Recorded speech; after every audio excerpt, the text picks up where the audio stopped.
Hello students, very much welcome to today's class. Welcome to another batch of class 11th. So today we are going to start a very new chapter, that is body fluids and circulation, and this is the first lecture of today's class. Okay, that is we are doing the chapter that is human physiology. Okay, तो सबसे पहले हम discuss करें थोड़ा सा NCERT book को follow करते हुए इस चैप्टर को हम आगे बढ़ेंगे। तो बॉडी फ्लूइड्स एंड सर्कुलेशन की बात करें तो जैसे हमने प्रीवियस क्लासेस में पढ़ा है कि जो भी हमें बॉडी को, जो हमारे लिविंग सेल्स को, जो न्यूट्रिएंट्स या ऑक्सीजन की जितने भी ज़रूरत की चीज़ें हमारी बॉडी को चाहिए होती है, या जो हमारी बॉडी से वेस्ट मटेरियल्स जो हमारी बॉडी को ज़रूरत नहीं है, दैट वेस्ट और हार्मफुल सब्सटेंसेस जो प्रोड्यूस हो रहा है वो बाहर आना ज़रूरी है। तो दैट मीन्स ये जो फंक्शनिंग हो रहा है, हेल्दी फंक्शनिंग ऑफ टिश्यूज, इसके लिए क्या ज़रूरत है?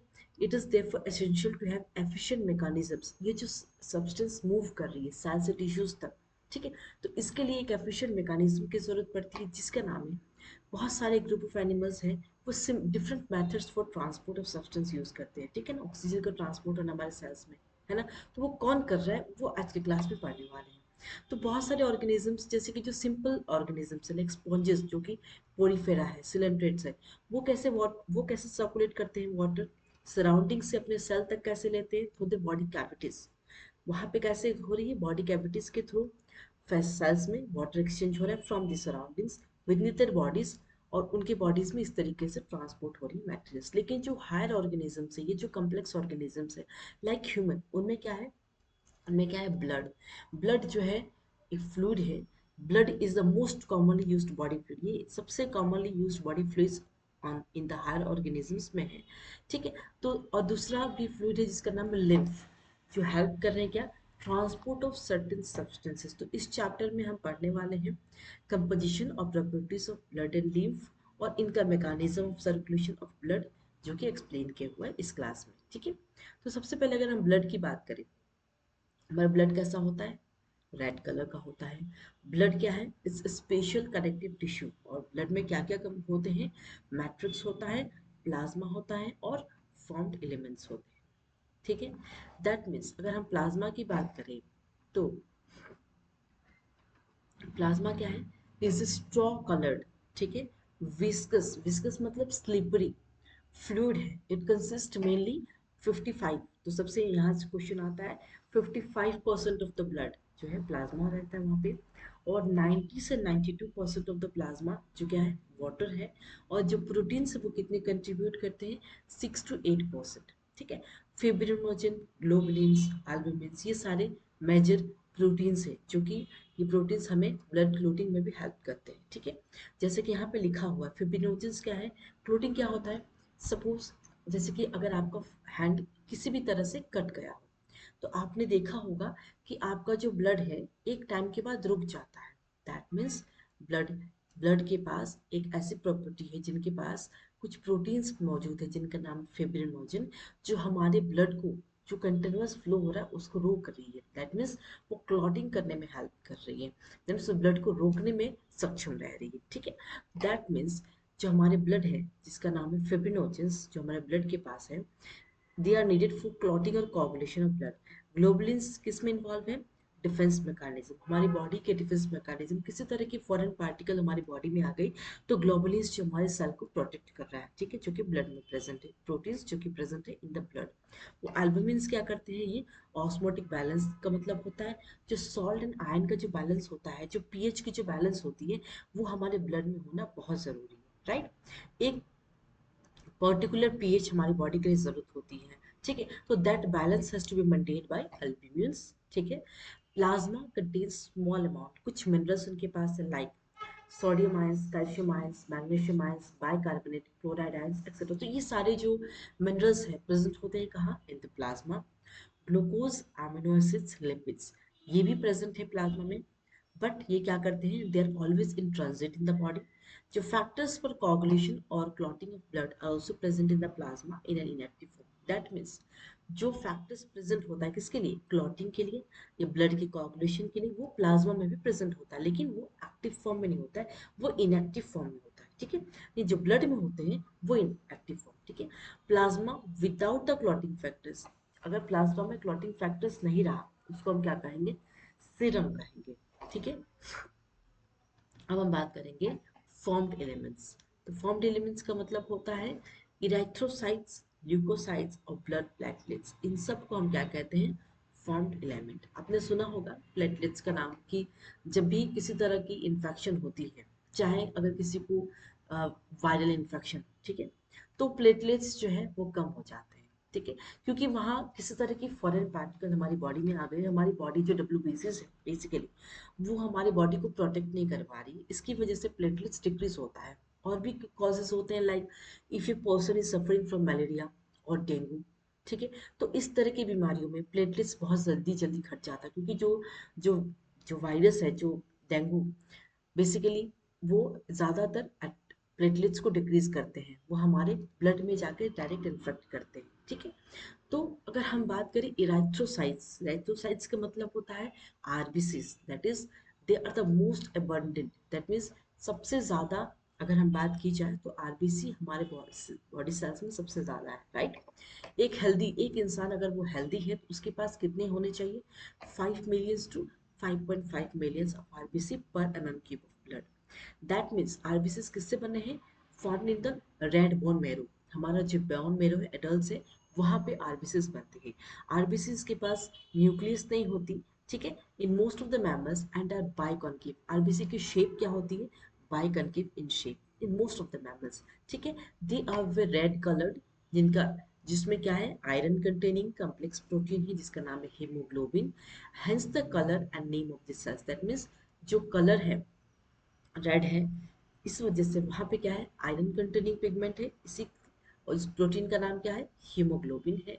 That means a healthy individual, एक अगर इंसान हेल्दी होता है तो उसके पास कितना ग्राम ऑफ हेमोग्लोबिन रहेगा पर 100 ml ऑफ ब्लड, 12 to 16 ग्राम। ठीक है, अगर किसी को किसी तरह की इन्फेक्शन हो रही है या किसी को किसी तरह की बीमारी है तो सबसे पहले डॉक्टर क्या रिकमेंड करते हैं, do a blood test, CBC blood count, हमें चेक करना है कि आपकी ब्लड सेल्स कितनी है, आपकी प्लेटलेट्स कितना है, कहीं आपको किसी तरह के इन्फेक्शन तो नहीं है, जिसके जिसके that means it will help the doctors for help in the proper diagnosis. ठीक है, तो उस टाइम में डॉक्टर ये सजेस्ट करते हैं हमें आपके आरबीसी चेक करनी होगी, प्लेटलेट्स के नंबर रिड्यूस हो रही वो चेक करनी होगी, ल्यूकोसाइट्स चेक करनी होगी, सारी चीज़ें चेक करती। सीबीसी जब ब्लड काउंट होता है तो सारी चीज़ें डिटेल्स में आ जाती है ब्लड से। ठीक है, that means these molecules play a significant role in transport of respiratory gas। that means ये सारे molecules क्या कर रहे हैं, हमारी जो रेस्पिरेटरी गैसेस है उसको ट्रांसपोर्ट में हेल्प कर रहे हैं। जो हम ऑक्सीजन ले रहे हैं सब कौन ट्रांसपोर्ट कर रहा है, ब्लड ही तो मीडियम है जिसके थ्रू जो है हमारा ऑक्सीजन सेल्स में आ रहा है एंड कार्बन डाइऑक्साइड बाहर जा रहा है, राइट। तो a medium should be there. Leucocytes की बात करें तो ये क्या है, डब्ल्यूबीसीज है, एज दे आर कलरलेस, इनका कोई कलर नहीं होता, they are not red in colour, they are colourless, क्योंकि इनके पास हीमोग्लोबिन नहीं होती है। they are nucleated and are relatively lesser in number which averages, ये न्यूक्लिएटेड होते हैं, दैट मीन्स इनमें न्यूक्लियस प्रेजेंट होता है और ये बहुत ही लेसर, बहुत कम रहते हैं, जिनका एवरेज है 6000 to 8000 mm cube of blood. Leucocytes are generally कैसा होता है, शॉर्ट लिव, कुछ समय के लिए रहता है। ठीक है, we have two main categories of डब्ल्यूबीसीज, दो मेन कैटेगरीज है डब्ल्यूबीसीज का, एक क्या है ग्रेनुलोसाइट्स और दूसरा ए ग्रेनुलोसाइट्स। ठीक है, तो न्यूट्रोफिल्स, ईसनोफिल्स और बेसोफिल्स, ये डिफरेंट टाइप्स ऑफ क्या है, ग्रेनुलोसाइट्स है। बल्कि लाइक लिम्फोसाइट्स और मोनोसाइट्स ये क्या है, agranulocytes. That means neutrophils are the most abundant cells, बहुत ही ज्यादा अबंडेंट सेल्स है न्यूट्रोफिल्स, जो कि 60 to 65% है ऑफ द टोटल डब्ल्यूबीसीज, एंड बेसोफिल्स कितना है, 0.5 to 1% among them। That means neutrophils और मोनोसाइट्स जो कि 6 to 8% है वो फेगोसाइटिक सेल्स है। फेगोसाइटिक सेल्स का मतलब होता है कि जितने भी बाहर से फॉरेन ऑर्गेनिजम्स हमारी बॉडी में आ रही है, तो न्यूट्रोफिल्स और मोनोसाइट्स का काम क्या है, उस बैक्टीरिया को खत्म करना, उस फॉरेन ऑर्गेनिजम्स को मार डालना। न्यूट्रोफिल्स और मोनोसाइट्स बेसिकली ये हमारे सेल को, हमारी बॉडी को प्रोटेक्ट कर रहे हैं from any kind of foreign organisms. Basophils secret, ये क्या सीक्रेट करें, हिस्टामाइन, सेरोटोनिन, हेपारिन, और ये इन्वॉल्व हो रहे हैं इन इन्फ्लेमेटरी रिएक्शंस। किसी तरह का अगर इन्फ्लेमेशन हुई तो बेसोफिल्स क्या सीक्रेट, हिस्टामाइन, सेरोटोनिन, हेपारिन। ठीक है, ये इन्वॉल्व हो रहे हैं any kind of inflammatory reactions. इस्नोफिल्स की बात करें तो दे रेजिस्ट इन्फेक्शंस हैं एंड ऑल्सो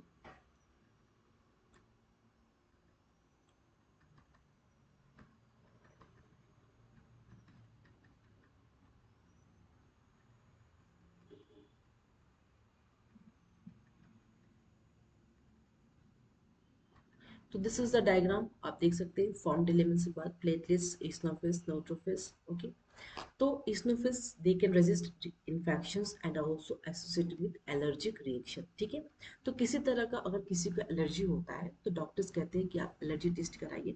तो eosinophils जो है बहुत कम रहते हैं, 2 to 3%। ठीक है, और किसी तरह का एलर्जी हो रहा है बॉडी में तो ये इसका मात्रा इंक्रीज हो जा रहा है बॉडी में, है ना। लिम्फोसाइट्स की बात करें तो 20 to 25% ये दो टाइप्स के होते हैं, जो कि क्या है, B and T forms. Both B and T lymphocytes ये रेस्पॉन्सिबल है immune responses of the body. ये हम इम्यूनिटी वाले चैप्टर में डिटेल्स में डिस्कस करेंगे। बी लिम्फोसाइट्स और बेसिकली टी लिम्फोसाइट्स क्या करें, हमारी बॉडी को प्रिपेयर कर रहे हैं किसी तरह की अगर फॉरेन पार्टिकल्स जिसको कहते हैं एंटीजन। ठीक है, ये हम इम्यूनिटी वाले चैप्टर में डिस्कस करेंगे। बट जो भी फॉरेन पार्टिकल बाहर से हमारी बॉडी में, that is antigen, and in response to that antigen हमारी बॉडी जो है प्रिपेयर करिए दैट एंटीबॉडीज। ठीक है, that means it will protect our body from any foreign organisms. ठीक है, तो इसी वजह से बी और टी लिम्फोसाइट्स के पास वो पावर है जो हमारी बॉडी को इम्यूनिटी देता है। ठीक है, इसी वजह से हम कहते हैं ना कि हेल्दी खाइए। जब हम हेल्दी खाएंगे तो ये सारी चीज़ें जो है हमारी बॉडी में बनेंगी, इम्यूनिटी स्ट्रांग होगी, जिसके कारण किसी भी तरह की फॉरेन पार्टिकल्स अगर बाहर से अंदर आ रही है तो हमारी बॉडी फाइट करके उसे खत्म करेगी, हमें हॉस्पिटल जाने की जरूरत नहीं पड़ेगी। राइट, प्लेटलेट्स को क्या कहते हैं, थ्रोम्बोसाइट्स कहते हैं। They are the cell fragments. They are produced from megakaryocytes. Megakaryocytes क्या होता है? It is a special cells in the bone marrow. Blood normally contains कितना, 1.5 लाख से इतना प्लेटलेट्स पर एम क्यूब। ठीक है, तो दैट मीन्स इतना प्लेटलेट्स अगर किसी का है दैट मीन्स उसे किसी तरह की बीमारी नहीं है, he is very much healthy. Platelets can release a variety of substances, most of which are involved in the coagulation or clotting of blood. Platelets क्या रिलीज करते हैं, बहुत सारे ऐसे सब्सटेंस रिलीज कर रहे हैं that is involved in the coagulation or clotting of blood। Reduction, अगर इनका नंबर कम हो गया प्लेटलेट्स का, that can lead to the clotting disorders which will lead to excessive loss of blood in the body। that means अगर platelets का reduction हो रहा है बगैर किसी कारण के, इसके कारण क्या होता है, क्लॉटिंग डिसऑर्डर्स, जैसे कि अगर ब्लड फ्लो बहुत ज़्यादा हो जाता है, क्लॉटिंग हो ही नहीं पा रही है, that will lead to excessive, बहुत सारा ब्लड जो है शरीर से बाहर निकल जाए। ठीक है, तो देख लेते हैं आज की क्लास के इंपॉर्टेंट नोट्स के बारे में बात करें तो ब्लड कंपोनेंट्स। ब्लड क्या है, प्रोसेस ऑफ फॉर्मेशन, जो ब्लड की प्रोसेस हो रही है फॉर्मेशन, उसको हम क्या कहेंगे, हीमोपोइसिस। पहला ब्लड, सबसे पहला ब्लड हमें कहा, यॉर्क सैक, जो एम्ब्रायनिक स्टेज में जो बच्चे रहते हैं इन द मदर्स वूम, जिसको कहते हैं यॉर्क सैक, वहां पे पहला ब्लड की फॉर्मेशन होती है। ठीक है, उसके बाद क्या होता है, liver and then spleen. Spleen में क्या होता है, 120 डेज के बाद, ठीक है, हमारे जब ब्लड बन के 120 डेज हो जाता है तब स्प्लीन जो है ग्रेवयार्ड, दैट मीन्स आरबीसी को खा के खत्म कर देती है, वापस न्यू ब्लड फॉर्म होगा। तो इसी वजह से जब भी आप हेल्दी है, बिल्कुल हेल्दी, आपको किसी तरह की कोई प्रॉब्लम नहीं है, ब्लड डोनेशन में कोई प्रॉब्लम नहीं है, बिकॉज जो हमारा ब्लड बन रहा है वो 120 दिन बाद उसे स्प्लीन खा के खत्म ही कर दे रहा है। तो बेटर है कि हम ब्लड डोनेट कर दें और हमारे ब्लड डोनेशन से हो सकता है किसी की जान बच जाए। राइट, दैट मीन्स स्प्लीन कहाँ है, ये red red bone marrow, that means वो कहाँ, एडल्ट में हो रही है। रेड बोन मेरो का क्या है, एफिफाइसिस, लॉन्ग बोन्स के एफिफाइसिस, जिस लॉन्ग बोन्स कौन से हैं, फीमर है, जो कि थाई बोन है, और थाई बोन सबसे लॉन्गेस्ट बोन का नाम क्या है, फीमर है। थोड़े बहुत इन्फॉर्मेशन के लिए स्प्लीन आपको याद रखना, this is the graveyard of RBC. Okay, next अगर हम बात करें तो एक ब्लड, हमारे ब्लड में क्या क्या कंपोनेंट्स प्रेजेंट होते हैं, 55% प्लाज्मा होता है, 45% फॉर्म्ड एलिमेंट्स होते हैं। प्लाज्मा कहाँ फॉर्म हो रहा है, लीवर में फॉर्म हो रहा है, लेकिन फॉर्म्ड एलिमेंट्स कहाँ हो रहा है, इन the red bone marrow. That means plasma में क्या क्या चीजें हमें मिलेंगी, अमीनो एसिड्स होंगे, न्यूट्रिएंट्स होंगे, नाइट्रोजनस बेस होगा, इलेक्ट्रोलाइट्स होगा, एंड प्रोटीन होंगे एंड गैसेस होंगे। प्रोटीन में क्या क्या होगा, एल्ब्यूमिना होगा, फिब्रिनोजन एंड ग्लोब्यूलिन्स। फॉर्म्ड एलिमेंट्स की बात करें, फॉर्मेशन कहाँ हो रहा है, रेड बोन मेरो में। ठीक है, तो प्लेटलेट्स कितने टाइप के, एक ल्यूकोसाइट्स है, इराइथ्रोसाइट्स है। ल्यूकोसाइट्स का मतलब हो गया white blood corpuscles. Okay, white blood corpuscles, and erythrocytes का मतलब हो गया आरबीसीज। ओके, दैट मीन्स डब्ल्यूबीसीज क्या कौन कौन से हैं? Neutrophils, basophils, eosinophils. Basically WBC का काम क्या है? हमारी बॉडी को किसी तरह के इन्फेक्शन से बचा के रखना। और ये कैसे होते हैं? कलरलेस होते हैं। इनके पास हेमोग्लोबिन जो है एब्सेंट होती है। इरेथ्रोसाइट्स की बात करें तो आरबीसी, रेड ब्लड कॉर्पसेस, इनमें हीमोग्लोबिन प्रेजेंट होती है। और हेमोग्लोबिन क्या होता है? आयरन कंटेनिंग प्रोटीन पिगमेंट होती है। इसमें क्या होता है? इरेथ्रोसाइट्स में ई ग्रेनुलोसाइट्स, जिसका नाम है lymphocytes and monocytes. Plasma proteins की बात करें तो 90 से 92% क्या है? वाटर है। 6 to 8% क्या है? सल्यूट है। और you can say protein. Okay, proteins की बात करें तो क्या क्या प्रोटीन्स प्रेजेंट है? एल्बुमिन्स जो कि ऑस्मोटिक बैलेंस में हेल्प कर रहे हैं। ग्लोबुलिन्स जिन आईजी एंटीबॉडीज प्रेजेंट है। और आईजी एंटीबॉडी क्या कर रही है? हमारी बॉडी को इम्यूनाइज कर रही है, प्रोटेक्ट कर रही है for from any foreign particles that is entering inside our body. Fibrinogen की बात करें तो वो क्या कर रहे हैं? It is helping us in the clotting of blood.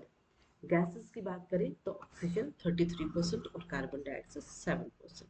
Nutrients की बात करें तो glucose, amino acid, lactic acid.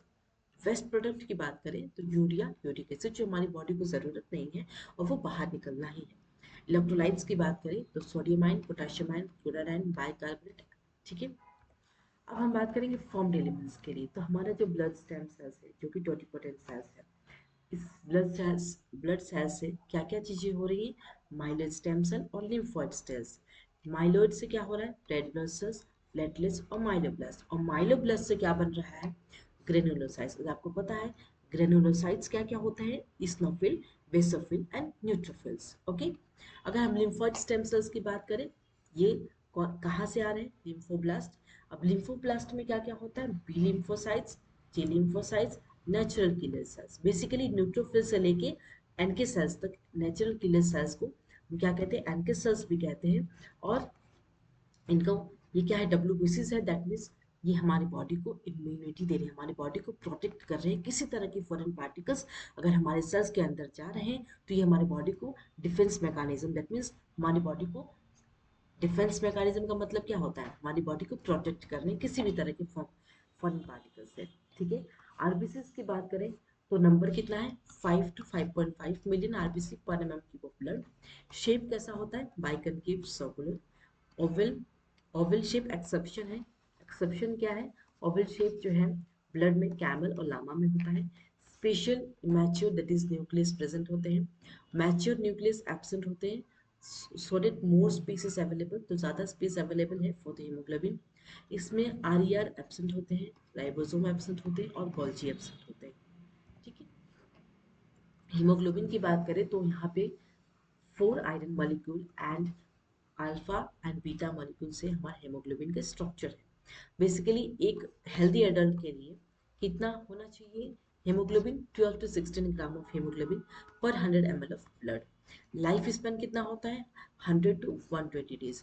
और अगर 100 to 120 डेज में आपने ब्लड किसी को डोनेट कर दिया तो बहुत अच्छी काम है। उसके बाद क्या होता है? जैसे 120 दिन हो जाता है ब्लड बनने के बाद, स्प्लीन क्या करता है? उसको डिस्ट्रॉय कर देता है, आरबीसी को खा के खत्म कर देता है। ठीक है, so there is no harm in donating the blood.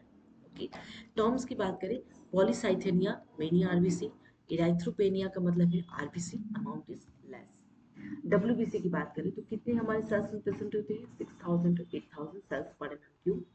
Shape क्या होता है ये आपको याद रखना है, कितने अमाउंट प्रेजेंट होते हैं and shape. Amoeboid shape, nucleus absent होते हैं और हीमोग्लोबिन भी एब्सेंट होते हैं। इस वजह से इनका कलर क्या होता है? They are colourless.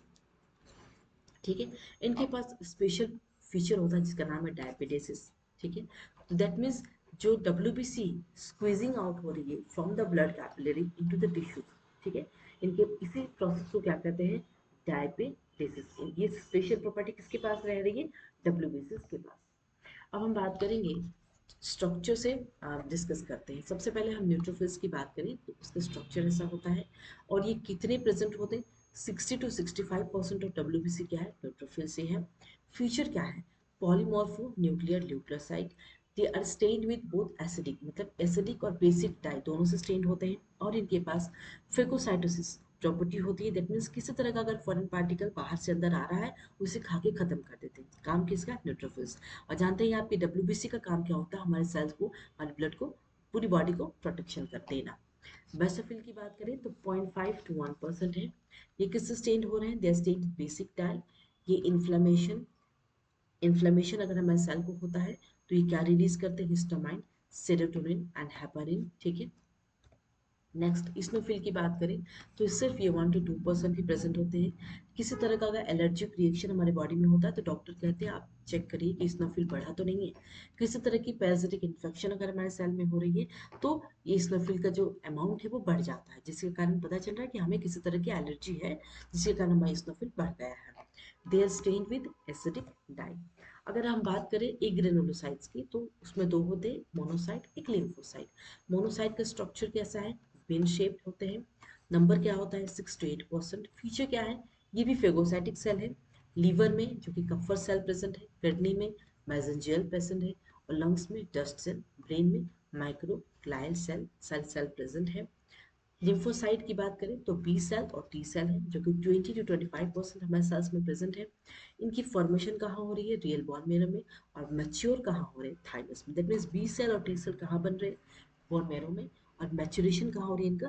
थाइमस में। चलिए अगर हम बात प्लेटलेट्स की करें तो मेगा कार्योसाइट फ्रेगमेंटेशन हो गए, क्या बन रहे हैं? प्लेटलेट्स बन रहे हैं, और यही प्लेटलेट्स क्लोटिंग ऑफ ब्लड में हेल्प कर रहे हैं। इनका नंबर कितना होता है? 3.5 लाख पर एमएम की ब्लड। टर्म्स थ्रोम्बोसाइटोपिनिया, मतलब अगर प्लेटलेट्स की डिक्रीज होती है तो उसको हम क्या कहते हैं? थ्रोम्बोसाइटोपिनिया। और जिसके कारण सिम्टम्स क्या है? पुरपुरी। ओके। ब्लड ग्रुप्स की बात करें तो it is given by Karl Landsteiner. ठीक है। कार्ल लैंडस्टेन साइंटिस्ट हैं जिन्होंने ब्लड ग्रुप के बारे में बताया था। एंटीजन प्रेजेंट होता है कहाँ? आरबीसी सर्विस पे। ठीक है। और जो जिस एंटीबॉडी के अगेंस्ट, सॉरी, एंटीजन के अगेंस्ट क्या होता है? एंटीबॉडी बनता है। एंटीबॉडी कहाँ डिसॉल्व होता है? प्लाज्मा में डिसॉल्व होता है। ठीक है। तो सबसे पहले अगर हम देखें blood cell type, red blood cells, group A, group B, group A B O. That means हमारे पास कितने सारे ब्लड ग्रुप है? A B O. ओके। तो ए पॉजिटिव होता है, ए नेगेटिव भी होता है, बी पॉजिटिव होता है, बी नेगेटिव होता है, A A B positive, A B negative, O positive and O negative. ये सारे टाइप्स ऑफ हमारे ब्लड ग्रुप हैं। तो सबसे पहले अगर हम बात करें एंटीबॉडीज इन प्लाज्मा, तो ग्रुप ए में अगर हम एंटीबॉडीज की बात करें तो anti B antigen, group B में उसका अगेंस्ट होगा, एंटी ए होगा। ए बी में कोई किसी तरह की एंटीबॉडीज नहीं होती, और anti A and anti be present होती ग्रुप में। दैट मीन्स ये ग्रुप ओ जो ब्लड ग्रुप है ये यूनिवर्सल डोनर है। दैट मीन्स ये हर किसी को ब्लड दे सकते हैं। और ए बी क्या है? They are universal recipient. That means ये ब्लड किसी से ले सकते हैं। ठीक है। और ये डोनेट कर सकते हैं किसी को, और ये ब्लड किसी से ले सकते हैं, लेकिन हर किसी को ग्रुप ए भी दे नहीं सकते हैं। ठीक है। Antigens in red blood cell, ये एंटीजन है, और ग्रुप बी में बी एंटीजन, ए बी में ए एन पी एंटीजन, और ग्रुप ओ में किसी तरह की एंटीबॉडीज एंटीजन्स नहीं प्रेजेंट होती। ठीक है। क्लियर है। उसके बाद हम बात करते हैं R H grouping. R H मतलब ब्लड ग्रुप में पॉजिटिव और नेगेटिव। देखो आर एच, ठीक है। ए ए ब्लड ग्रुप में एंटीजन क्या है? ए, लेकिन एंटीबॉडीज क्या होगी? एंटी बी होगी। ए पॉजिटिव में क्या होगा? जब भी पॉजिटिव साइन आ गए that means R H factor आ गया। ठीक है। बी में ब्लड ग्रुप बी अगर है तो उसका एंटीजन तो बी ही होगा, लेकिन एंटीबॉडीज क्या होगा? एंटी ए हो जाएगा। बी पॉजिटिव की बात करें तो उनके पास क्या हो जाएगा? आर एच फैक्टर आ जाएगा, and blood group and antigen B. और एंटीबॉडीज की बात करें तो एंटी ए इनके पास रहेगा। ए बी की बात करें तो इनके पास एंटीजन क्या क्या होगा? ए और बी होगा, लेकिन इनके पास कोई एंटीबॉडीज नहीं होती। ए बी पॉजिटिव की बात करें तो इनके पास ए बी आर एच आ जाएगा, because of the positive R H factor आ जाएगा, और इनके पास एंटीबॉडीज एब्सेंट होगी। ओ की बात करें तो इनके पास एंटीजन नहीं होगा, और एंटीबॉडी क्या क्या होगा? Anti E and anti B. O positive की बात करें तो इनके पास सिर्फ आर एच आएगा, और इनके पास क्या होगा? Antibodies anti E and anti B. Okay. तो कुछ क्वेश्चंस है, is this transmission of blood possible है? तो ये आपको देखना है। This is R H positive और ए बी नेगेटिव, तो आर एच क्या होगा? रिएक्ट करेंगे, और ए बी का एंटीबॉडी क्या होगा? आर एच, जिसके कारण ये क्या करेंगे? रिजेक्ट कर देंगे। Is this transmission of blood possible? B positive, B positive में क्या क्या होगा? बी और R H. A B positive मतलब A B R H factor, जिसके कारण किसी तरह का कोई रिएक्शन नहीं होगा, इसी वजह से ये ट्रांसफ्यूजन ऑफ ब्लड पॉसिबल है। तो अगर किसी को ब्लड में किसी तरह का इन्फेक्शन हो रही है, ब्लड इन्फेक्शन, तो ब्लड ट्रांसफ्यूजन किया जाता है। तो इसका मतलब ये नहीं कि अगर हमारा एबी पॉजिटिव है तो हम ओ से ब्लड ले सकते, नहीं। इसके लिए कंपेटेबिलिटी चेक की जाती है ना। तो उस जो ब्लड ग्रुप जिसके लिए कंपेटेबल है, एबी पॉजिटिव किससे ब्लड ले सकता है, तो ही डॉक्टर्स जो है ट्रांसफ्यूजन करेंगे। जिस ऐसा नहीं कि किसी भी ब्लड ग्रुप को किसी भी ब्लड पे चढ़ा देंगे। पेशेंट का ब्लड ग्रुप देखा जाएगा, ट्रांसफ्यूजन पॉसिबल है तभी ट्रांसफ्यूज किया जाएगा, वरना जो बॉडी है वो रिजेक्ट कर देगी, राइट। आरएच इनकम्पेटिबिलिटी की बात करें तो ये एक हीमोलाइटिक डिसऑर्डर है न्यूबॉर्न के लिए, छोटे बच्चों के लिए। अगर एक फादर आरएच पॉजिटिव है और अगर मदर आरएच नेगेटिव है तो फिटस क्या होगा, ठीक है। अगर मदर आरएच पॉजिटिव, ध्यान से सुनेगा, और फादर आरएच पॉजिटिव है, मदर नेगेटिव है, तो पहला प्रेगनेंसी का जो फिटस होगा, जो बच्चा होगा, वो आरएच पॉजिटिव होगा। दैट मीन्स जो प्लासेंटा का काम क्या है, न्यूट्रल्स प्रोवाइड करना टू द फीटस। तो प्लासेंटा में क्या होगा, नो मिक्सिंग, इसमें फीटल और मैटरनल ब्लड की कोई मिक्सिंग नहीं होगी, जिसके कारण जब चाइल्ड डिलीवरी होगी तो अच्छे से वो बच्चा सरवाइव कर जाएगा, ठीक है। लेकिन जब फीटल का जो ब्लड है वो मैटरनल ब्लड में जब मिक्स हो जाएगा तब आरएच एंटीबॉडी, दैट मीन्स उसे अगर इंजेक्शन दे दिया जाएगा तो जो मदर है वो आरएच मदर जो है उसको सेकंड बेबी में किसी तरह की प्रॉब्लम नहीं होगी। जब सेकंड प्रेगनेंसी होगा तो फीटस क्या हो गया, आरएच पॉजिटिव था, तो प्लासेंटा क्या, आरएच एंटीबॉडी है। अब वो जब फीटस के ब्लड में एंटर कर जाएंगे तो आरएच एंटीबॉडी, जिसके कारण क्या होगा, एनीमिया हो जाएगा। दैट मीन्स जो पहला बेबी हुआ RH positive RH negative parents से, वो बच्चा नॉर्मली आ गया, ठीक है, जिसके कारण माँ को इंजेक्शन दिया गया और बच्चे और माँ का ब्लड जो है जब मिक्स हो गया, पहला बच्चे के बाद जब सेकंड बेबी कंसीव हुआ, तो सेकंड प्रेगनेंसी में क्या प्रॉब्लम हो गया, जो फीटस था आरएच पॉजिटिव और जो उसकी प्लासेंटा थी माँ की, वो आरएच एंटीबॉडी थी वहां पे। अब जब वो फीटस के ब्लड में एंटर कर दिया तो हिमोलाइसिस हो गया, दैट मीन्स उस बच्चे को एनीमिया हो जाएगा, ठीक है, सेकंड बेबी को, ठीक है। तो this is all about the RH incompatibility. अगर हम एनसीईआरटी बुक की बात करें तो यहाँ पे भी बहुत अच्छे से एक्सप्लेन किया हुआ है अबाउट द ब्लड ग्रुप।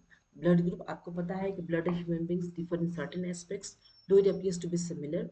बहुत सारे ग्रुपिंग ऑफ ब्लड है, ABO and RH are widely used all over the world. ABO grouping है, ABO grouping is based on the presence और absence of two surface antigen chemicals that can induce immune response on the RBCs, namely क्या क्या antigens present होते हैं, A और B। Similarly, plasma of different individuals contain दो natural antibodies present होते हैं, जो कि proteins produce in response to antigens. जो भी प्रोटीन्स उस एंटीजेंस के रिस्पॉन्स में प्रोड्यूस करेगी, that is nothing but antibodies. बस टर्मिनोलॉजी आप ये नहीं समझिए एंटीजन क्या है। एंटीजन क्या है, जो बाहर से किसी भी तरह का फॉरेन पार्टिकल आ रहा है वो एंटीजन है, और उसके अगेंस्ट में प्रोटीन हमारी बॉडी रिलीज करेगी, that is nothing but antibodies.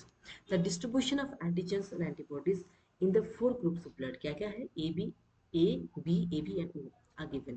You probably noted during blood transfusion any blood can be used. The blood of a donor has to be carefully matched with the blood of that means जो donor है जिसको blood की ज़रूरत है और जो दे रहा है वो रेसिपिएंट है, इन दोनों को ब्लड ट्रांसफ्यूजन के लिए सबसे पहले ब्लड को मैच करना जरूरी है, ठीक है, with the blood of the recipient before किसी ब्लड ट्रांसफ्यूजन के लिए, ताकि किसी तरह का प्रॉब्लम्स ना हो, क्लैंपिंग ना हो, ठीक है।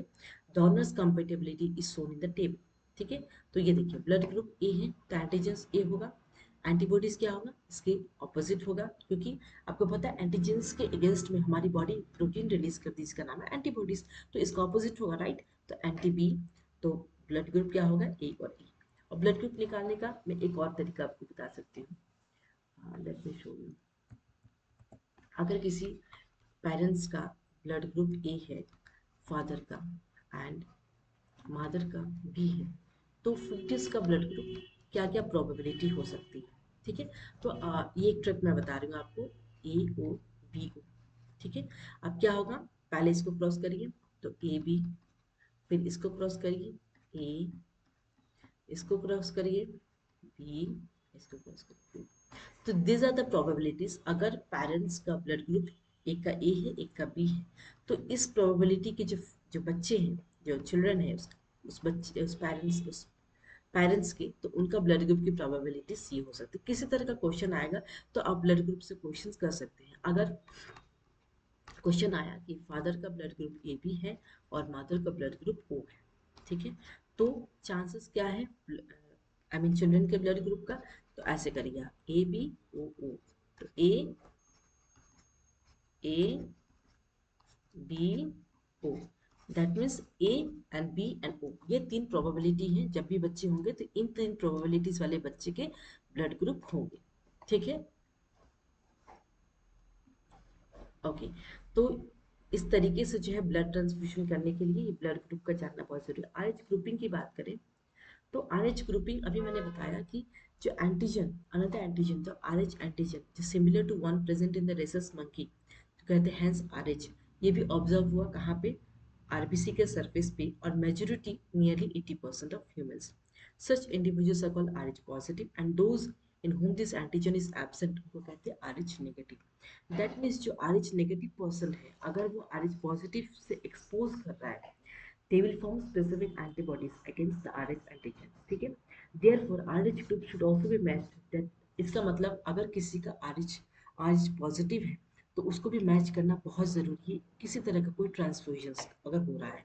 A special case of RH incompatibility has been observed between RH negative blood of the pregnant mother with RH positive blood of the fetus। अगर मदर RH नेगेटिव है और जो फीटस है वो RH पॉजिटिव ब्लड है, उस case में क्या होता है, जो RH एंटीजेंस फीटस का है, they do not expose to the RH negative blood of the mother. पहली प्रेगनेंसी के केस में क्या होगा, जो फीटस की RH नेगेटिव है, RH antigens of the foetus है, वो मदर के RH नेगेटिव ब्लड से कभी भी मिक्स नहीं होंगे पहली प्रेगनेंसी में, क्योंकि ये दोनों ब्लड जो है प्लासेंटा से सेपरेट हो रहे हैं। लेकिन जब भी डिलीवरी हो जाएगा पहले चाइल्ड का, तो देर ये पॉसिबिलिटी है, क्या होगा कि जो मैटरनल ब्लड है वो एक्सपोज हो रही है, ठीक है, to small amounts of that positive blood from the foetus. In such cases तो मदर क्या करेगी, they will start preparing antibodies against the RH antigen in the blood. In case of her subsequent pregnancies, the RH antibodies from the mother RH negative can leak into the blood of the fetus and destroy the fetal RBCs. This could be fatal to the fetus or could cause severe anemia, jaundice to the breast। अच्छा, ठीक है, तो इसका मतलब कि जब पहला बच्चा हुआ, ठीक है, उस टाइम जो है बच्चा हो गया, डिलीवरी के टाइम पे जो हो गया, जब फर्स्ट चाइल्ड हो रही है, तो इस टाइम में पॉसिबिलिटी क्या है कि जो मैटरनल ब्लड है वो थोड़े समय के लिए क्या होगा, RH पॉजिटिव ब्लड से के फीटस से वो मिक्सअप हो गया। तो उस केस में मदर ने क्या किया, एंटीबॉडीज प्रिपेयर किया अगेंस्ट दैट RH एंटीजन जो फीटस में प्रेजेंट है। इस केस में सब्सिक्वेंट प्रेगनेंसीज, अगर फिर सेकंड प्रेगनेंसी हुई, तो जो RH एंटीबॉडीज मदर की थी, जो मदर ने बनाया, ठीक है, तो वो लीक कर रही है ब्लड में, can leak to the blood of the foetus जो कि RH पॉजिटिव है, तो वो फीटस के फीटल आरबीसीज को डिस्ट्रॉय कर सकती है, और इसके कारण क्या हो सकता है, उस बच्चे को सीवियर एनीमिया हो सकती है और जॉन्डिस भी हो सकती है। इस कंडीशन का क्या कहते हैं, एराइथ्रोब्लास्टोसिस फेटालिस, ठीक है। तो दैट मीन्स जो पहला बच्चा होगा वो बहुत अच्छे से हो जाए, लेकिन जब सब्सिक्वेंट प्रेगनेंसीज होगी तब प्रॉब्लम आ सकती है। तो इसके लिए भी डॉक्टर्स के पास सोल्यूशन है, there is solution to every problem.